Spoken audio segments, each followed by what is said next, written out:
Part 1. The laws you don't see.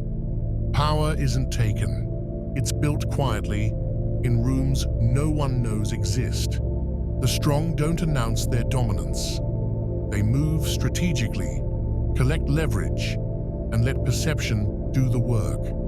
The weak chase attention. The powerful command it without effort.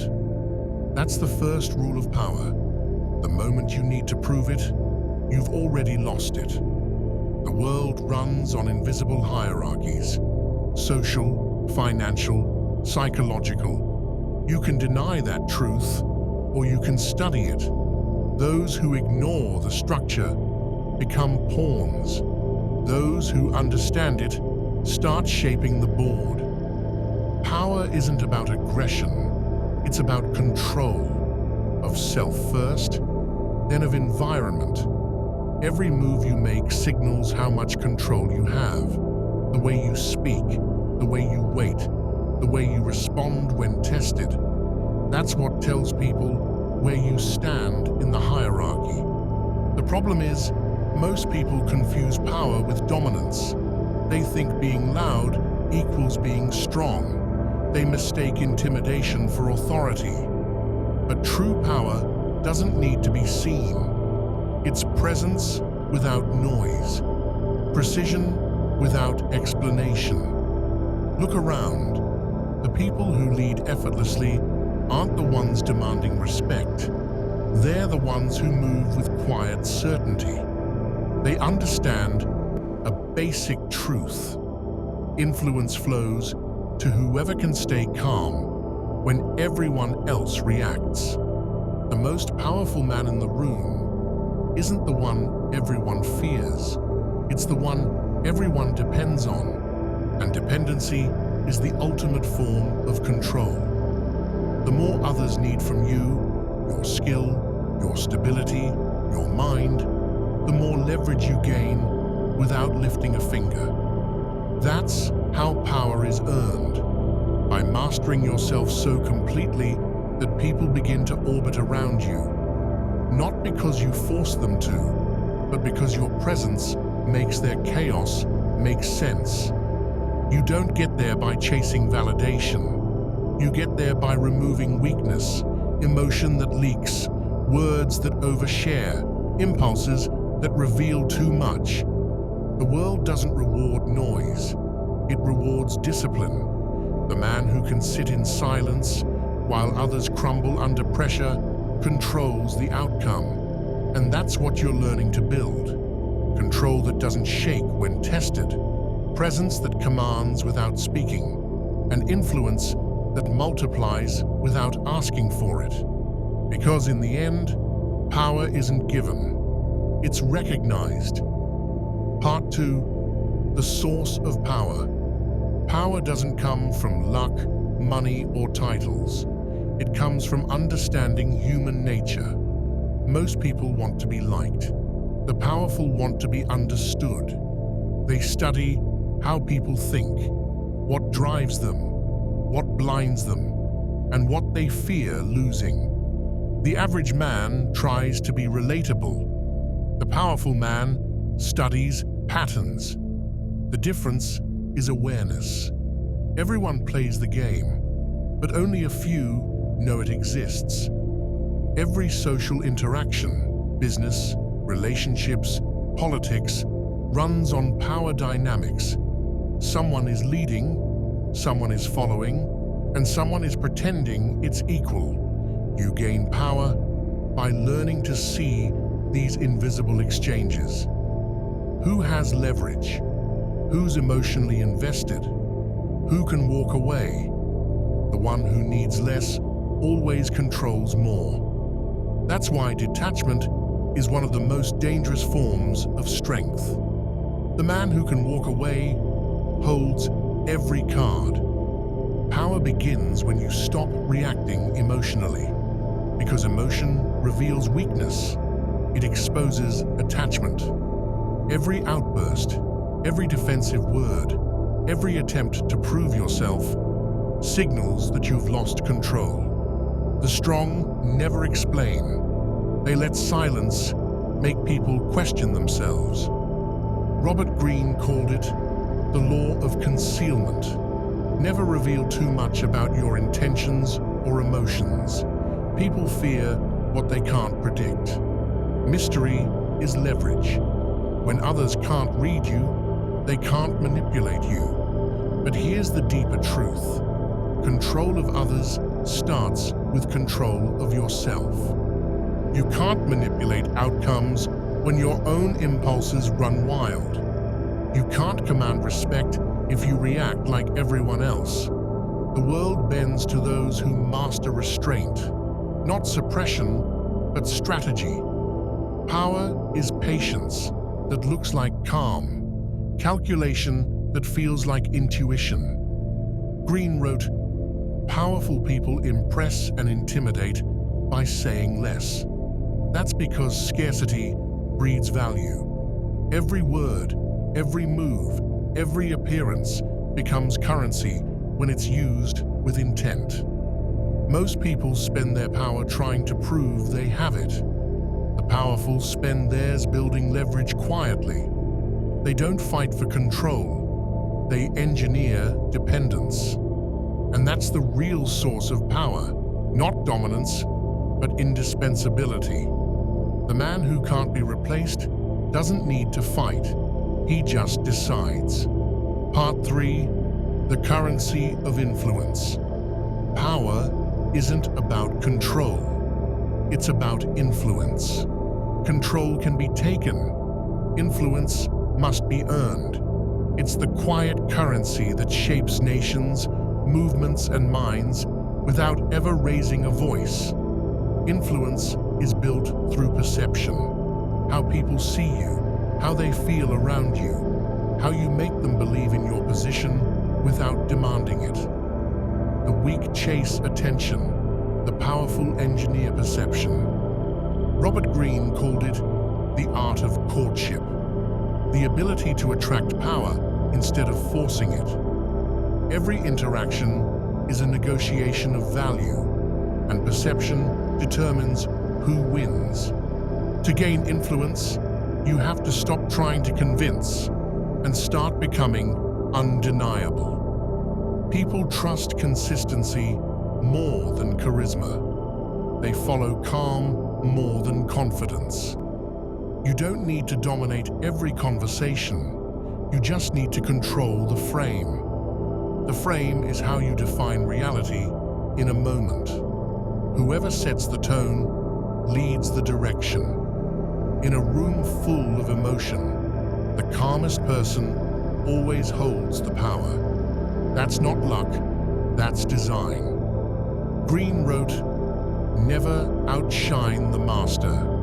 Not because you should shrink, but because influence thrives on subtlety. The skilled manipulator lets others believe they're in charge while quietly steering the outcome.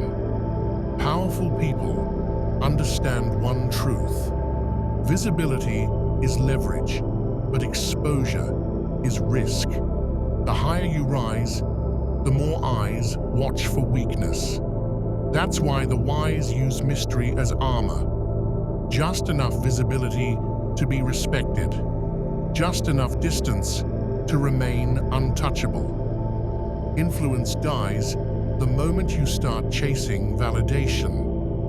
The moment you explain your motives, you hand away control. The most effective power moves are the ones people think were their own ideas. Greene called it the law of timing. Influence isn't about forcing decisions. It's about waiting for the moment when pressure does the work for you. Patience is power disguised as silence. So stop thinking you need to convince anyone.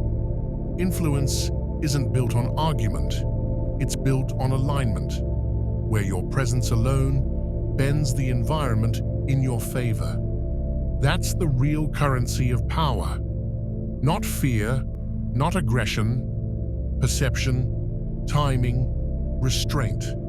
When you master those, you don't chase opportunity. Opportunity rearranges itself around you. Part 4. The power of emotion. Emotion is the most underused weapon in power.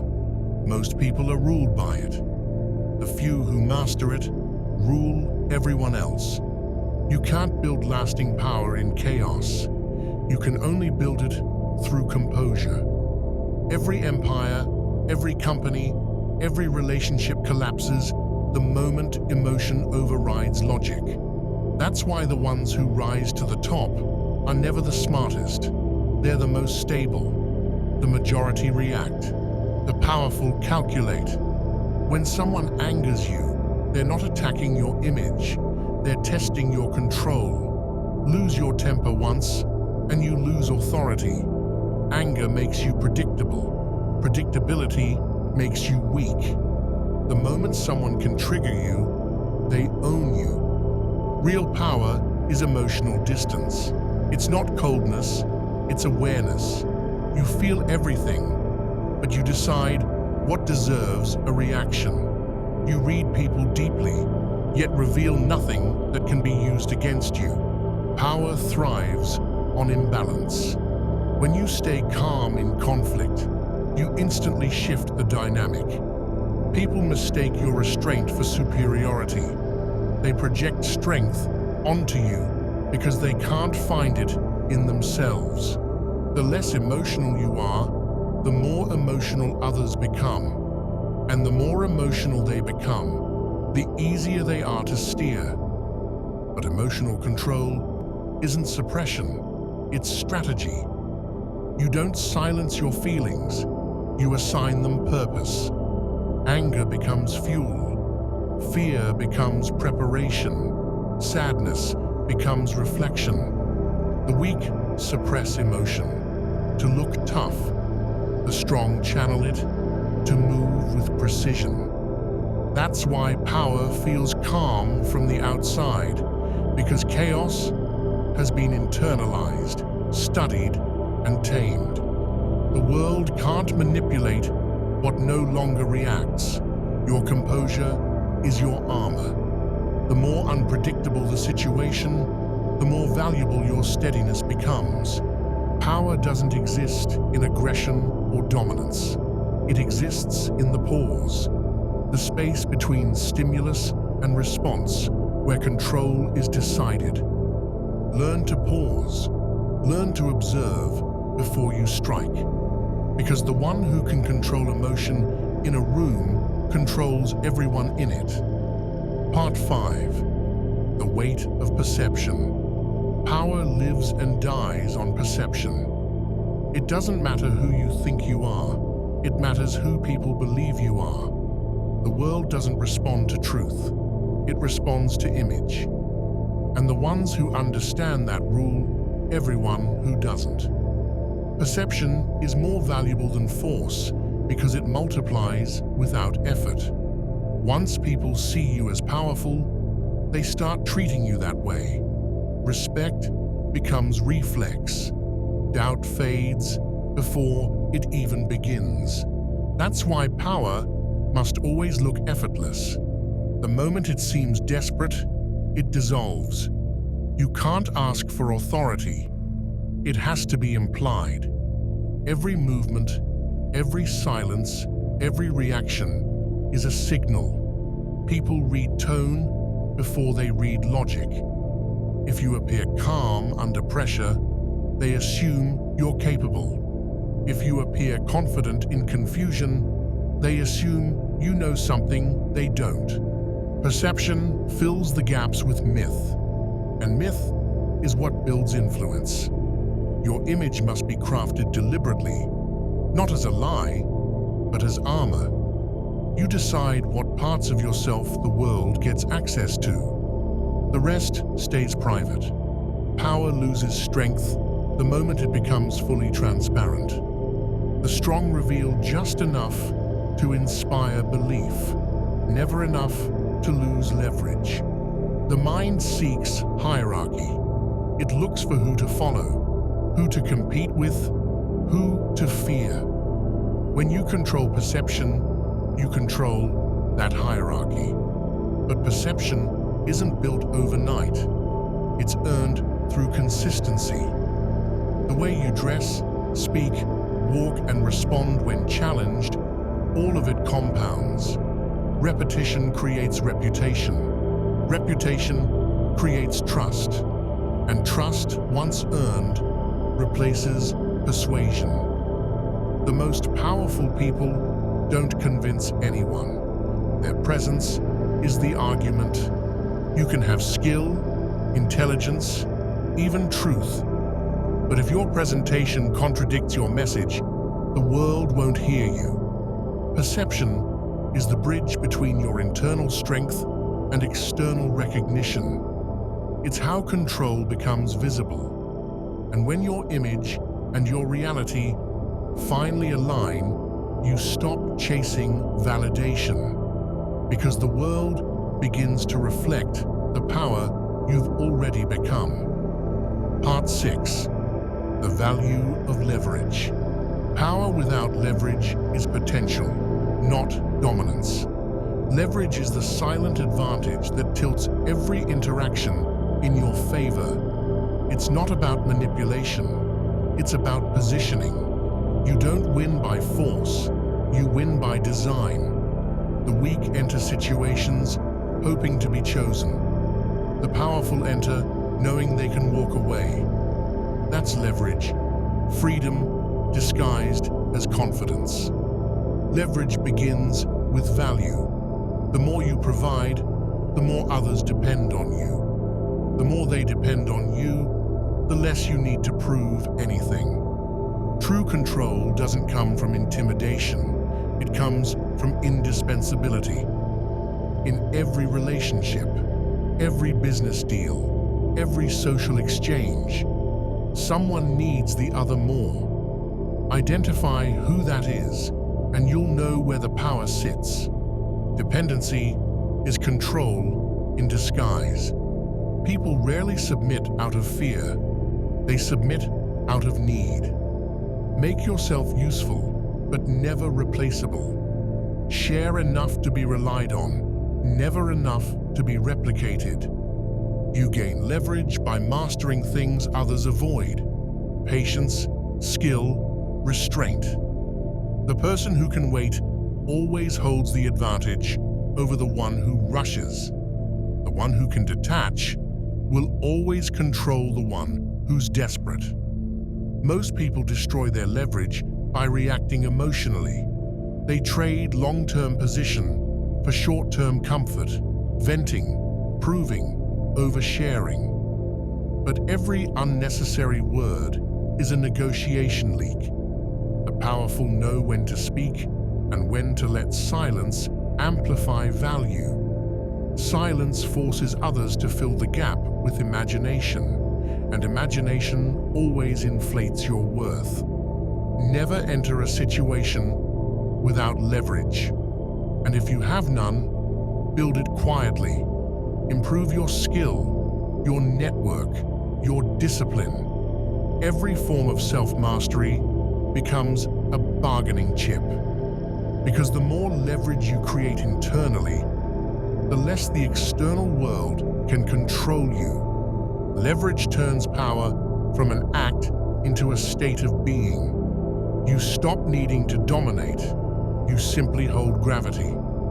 The moment people realize they can't pressure you, they start respecting you. And that's the turning point where influence becomes automatic. Part 7. The game of power. Power is a game, and whether you like it or not, you're playing it. Every environment has rules. Some are written, most are not. The powerful learn to read them early. The powerless keep pretending they don't exist. Power doesn't reward fairness. It rewards awareness. You can't win by hoping the world will notice your effort. It notices your leverage, your timing, your restraint. The strong understand that human nature hasn't evolved. Only the tools have. The same instincts that once built empires now play out in offices, social media, and relationships. Every system is built on hierarchy, and the people who deny that truth are always the first to serve it. This game isn't about morality, it's about mastery. You don't have to manipulate, but you do have to understand. Power flows to whoever interprets reality most accurately. Here's what most people never see. Power isn't gained through aggression, it's maintained through discipline. The loud lose first. The emotional expose themselves. The impulsive destroy their own position before anyone else can. Power rewards observation.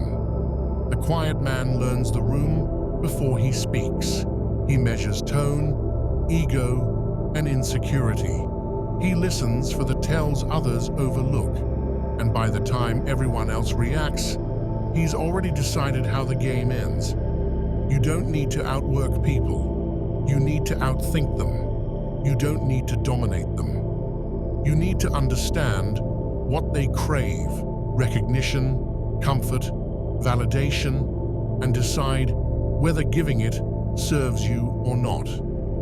Every interaction is a trade: time, attention, energy, access. The one who controls the trade controls the outcome. That's why detachment is the most powerful move in any room. The person who can walk away dictates the terms. Most people lose at the game of power because they never realize they're in one. They think playing safe keeps them clean, when in truth, it just makes them predictable. The wise don't play emotionally. They play strategically. They win not by force, but by foresight. Because in every room, someone's being studied, and someone's doing the studying. If you're not the one observing, you're the one being moved. Part 8. The burden of power. Power looks glamorous from a distance. Up close, it's weight. The more control you gain, the less freedom you have. Because power demands awareness of timing, tone, perception, and consequence. One careless move can undo years of control. You wanted authority. Now you live under observation. Every word carries meaning. Every reaction sets precedent. People stop seeing you. They see the position. They stop testing your ideas. They test your composure. That's the burden. Power doesn't allow indulgence. It requires constant restraint. The moment you grow comfortable, you expose weakness. The moment you start believing your own myth, the decay begins. Because real power doesn't inflate the ego, it disciplines it. Power magnifies everything: your strengths, your flaws, your impulses. Whatever you haven't mastered internally will leak through externally. That's why many who rise quickly collapse even faster. They build image, not infrastructure. To sustain power, you must detach from the need to prove it. You don't chase admiration, you observe it. You don't argue. You let time reveal who was right. Authority built on ego burns out. Authority built on consistency becomes legacy. The powerful don't just make decisions, they absorb consequence. They carry the silence that follows every choice. They accept being misunderstood because they know clarity belongs to the few who see from the top. That's why power demands solitude. Not because you don't value people, but because influence isolates by nature.